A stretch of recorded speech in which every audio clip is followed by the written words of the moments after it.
आज के इस वीडियो में क्लास 10th इकोनॉमिक्स मतलब अर्थशास्त्र के 10 मोस्ट इंपोर्टेंट सब्जेक्टिव प्रश्न को पढ़ने वाले हैं जो कि बोर्ड परीक्षा में 2 मार्क में पूछे जाते हैं। ये सभी प्रश्न चैप्टर 1 से लिए गए हैं और ये जितने भी सवाल इस वीडियो में हम बताएंगे हर एक प्रश्न मोस्ट इंपोर्टेंट क्वेश्चन है जो कि बोर्ड परीक्षा 2025 में 100% यहीं से प्रश्न आएंगे। अगर आप इस 10 लघुत्तरीय प्रश्न को अच्छे से याद कर लेते हैं तो चैप्टर 1 में से 2 मार्क वाला और भी अलग से क्वेश्चन याद करने का जरूरत नहीं है। तो आइए आज की इस बेहतरीन क्लास को स्टार्ट करते हैं। और हाँ, अगर आप चैनल पर नए हैं तो चैनल को सब्सक्राइब जरूर कर लीजिए। अगर आप सही में 2025 में अच्छे अंक लाना चाहते हैं अर्थशास्त्र में तो इस वीडियो को आप शुरू से लेकर अंत तक जरूर देखिए क्योंकि यह वीडियो आपके लिए मोस्ट इंपोर्टेंट है। तो आइए आज की इस क्लास में सभी प्रश्नों को अच्छे से समझिए। देखिए पहला प्रश्न क्या है, अर्थव्यवस्था किसे कहते हैं। सबसे पहले आप एक नजर यहां दे दीजिए कि यह कितने बार परीक्षा में पूछा गया है। 2013 में, 2019 में, 2020 में और 2021 में। लगभग 4 साल से यह प्रश्न पूछा जा रहा है। तो आप इस प्रश्न को एकदम अच्छे से याद कर लीजिए कि 2025 में पूछा ही जाएगा। आइए इसका आंसर एकदम सरल भाषा में समझिए। अर्थव्यवस्था वह संरचना या ढांचा है जिसके अंतर्गत विभिन्न प्रकार की आर्थिक गतिविधियां, क्या है, अर्थव्यवस्था वह संरचना या ढांचा है जिसके अंतर्गत विभिन्न प्रकार की आर्थिक गतिविधियां क्या होती है, संचालित की जाती है, जिसके अंतर्गत विभिन्न प्रकार की आर्थिक गतिविधियां संचालित की जाती है। और ब्राउन के अनुसार, ब्राउन जो एक वैज्ञानिक हैं उनके अनुसार अर्थव्यवस्था क्या है, अर्थव्यवस्था आर्थिक गतिविधियों का संगठन है जिसके माध्यम से लोग जीवन यापन करते हैं। इसका आंसर आप यहां तक भी लिख सकते हैं। अगर ज्यादा लिखना चाहे तो ये दोनों डिफिनीशन लिख सकते हैं, ज्यादा बेटर रहेगा। तो इस प्रश्न को अच्छे से जरूर याद कर लेना है। आइए नेक्स्ट प्रश्न को समझिए। देखिए क्वेश्चन नंबर 2 क्या है, मिश्रित अर्थव्यवस्था किसे कहते हैं या मिश्रित अर्थव्यवस्था से आप क्या समझते हैं। यह प्रश्न भी 2025 बोर्ड परीक्षा के लिए मोस्ट इंपोर्टेंट है। देखिए आइए इसका आंसर एकदम आसान भाषा में समझिए।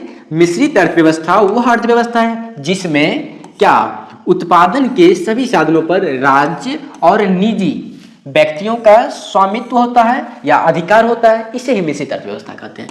ठीक, क्या है, मिश्रित अर्थव्यवस्था वह अर्थव्यवस्था है जिसमें उत्पादन के सभी साधनों पर राज्य और निजी व्यक्तियों का स्वामित्व होता है, मतलब अधिकार होता है। इसे ही क्या कहते हैं, मिश्रित अर्थव्यवस्था कहा जाता है। अब यहाँ पर मिश्रित अर्थव्यवस्था क्या है, पूंजीवादी और समाजवादी अर्थव्यवस्थाओं का मिश्रण है। क्या है, मिश्रित अर्थव्यवस्था पूंजीवादी और समाजवादी अर्थव्यवस्था का मिश्रण है। जैसे भारत में भी मिश्रित अर्थव्यवस्था है। यहाँ से आपका एक ऑब्जेक्टिव बन जाएगा, क्या भारत में किस तरह का अर्थव्यवस्था है, तो इसका आंसर हो जाएगा मिश्रित अर्थव्यवस्था। ठीक है, तो इस तरह से आपको इस प्रश्न को याद कर लेना है। आइए अगला प्रश्न को समझिए। देखिए अगला क्वेश्चन क्या है, प्रश्न संख्या 3, सतत विकास क्या है। क्या है सतत विकास, आइए इसका आंसर समझिए। सतत विकास का शाब्दिक अर्थ वह विकास है जो निरंतर जारी रह सके और टिकाऊ बना रहे। क्या है, सतत विकास का शाब्दिक अर्थ वह विकास है जो निरंतर जारी रह सके और टिकाऊ बना रहे। फिर सतत विकास न केवल वर्तमान पीढ़ी के विकास को ध्यान में रखता है, क्या करता है, सतत विकास न केवल वर्तमान पीढ़ी के विकास को ध्यान में रखता है बल्कि भविष्य पीढ़ियों के विकास को भी ध्यान में रखता है। तो सतत विकास का परिभाषा इस तरह से आपको याद कर लेना है। आइए अगला प्रश्न समझिए। क्वेश्चन नंबर 4 है, आर्थिक नियोजन क्या है। आर्थिक नियोजन समझिए बोर्ड परीक्षा में आएगा ही आएगा। मोस्ट इंपोर्टेंट क्वेश्चन है 2025 के लिए। इसको आप नोट्स में लिख लीजिए कि आर्थिक नियोजन बोर्ड परीक्षा में आ गया। ठीक है, आइए इसका आंसर समझिए। देखिए आर्थिक नियोजन का अर्थ क्या है, राष्ट्रीय प्राथमिकताओं के अनुसार सामाजिक और आर्थिक लक्ष्यों को प्राप्त करने के लिए देश या राष्ट्रीय संसाधनों का नियोजित रूप से उपयोग किया जाना ही आर्थिक नियोजन कहलाता है। एक बार फिर से समझ लीजिए, आर्थिक नियोजन का अर्थ राष्ट्रीय प्राथमिकताओं के अनुसार सामाजिक और आर्थिक लक्ष्यों को प्राप्त करने के लिए देश या राष्ट्रीय संसाधनों का नियोजित रूप से उपयोग किया जाना ही आर्थिक नियोजन कहलाता है। ठीक, और फिर योजना आयोग की स्थापना 15 मार्च 1950 ईस्वी को हुई थी।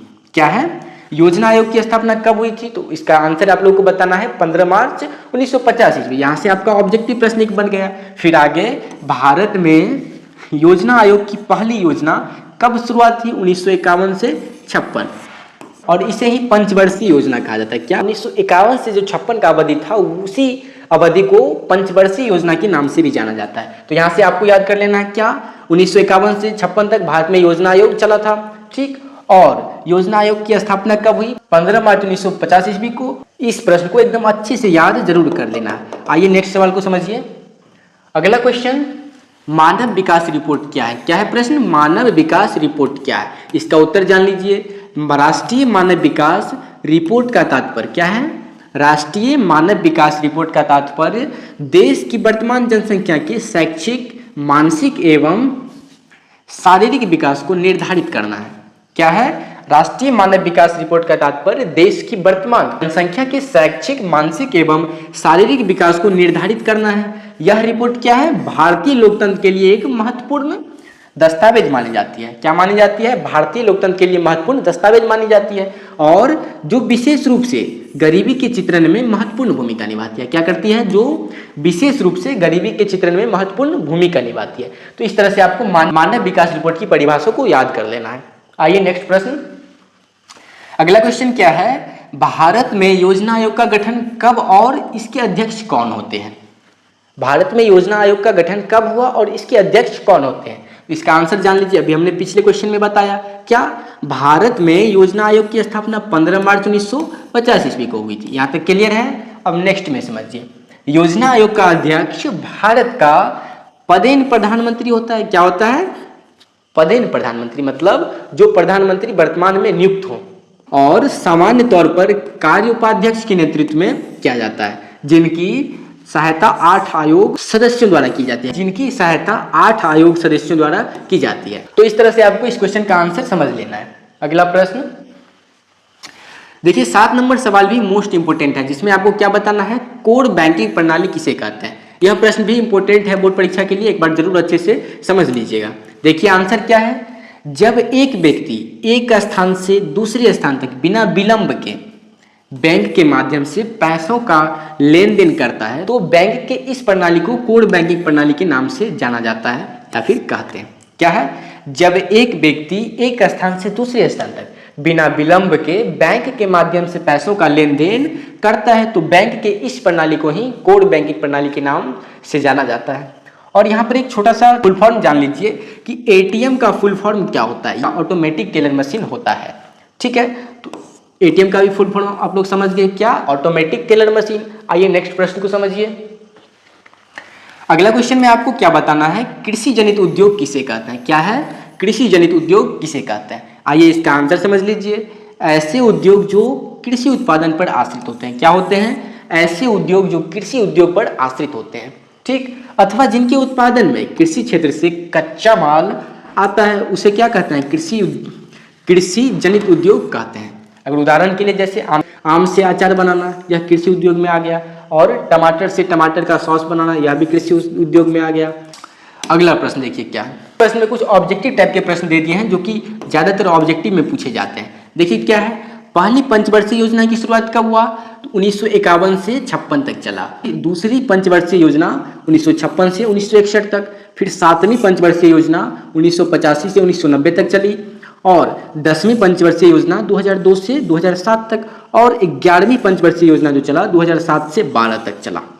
ठीक, तो ये योजना को भी आपको अच्छे से याद कर लेना है। ज्यादातर पहली पंचवर्षीय योजना पूछा जाता है परीक्षाओं में, तो इस सभी को अच्छे से पढ़ लेना है। तो इस चैप्टर से टोटल 10 सब्जेक्ट के प्रश्न हमने बता दिए। अगर आप इसको तैयार कर लेते हैं तो बोर्ड परीक्षा में अगर एक चैप्टर से लघुत्तरीय प्रश्न में 2 मार्क के प्रश्न में क्वेश्चन पूछा जाए, तो इसी 10 में से आपको एक क्वेश्चन देखने को मिलेगा। तो आप लोग इस वीडियो को पूरा देख के सभी प्रश्न को अच्छे से जरूर याद कर लीजिएगा। मिलते हैं फिर नेक्स्ट वीडियो में अगले चैप्टर का इंपॉर्टेंट क्वेश्चन लेके। तब तक आप लोग हमारे चैनल को सब्सक्राइब करके इस सभी प्रश्न को अच्छे से याद जरूर कर लीजिए।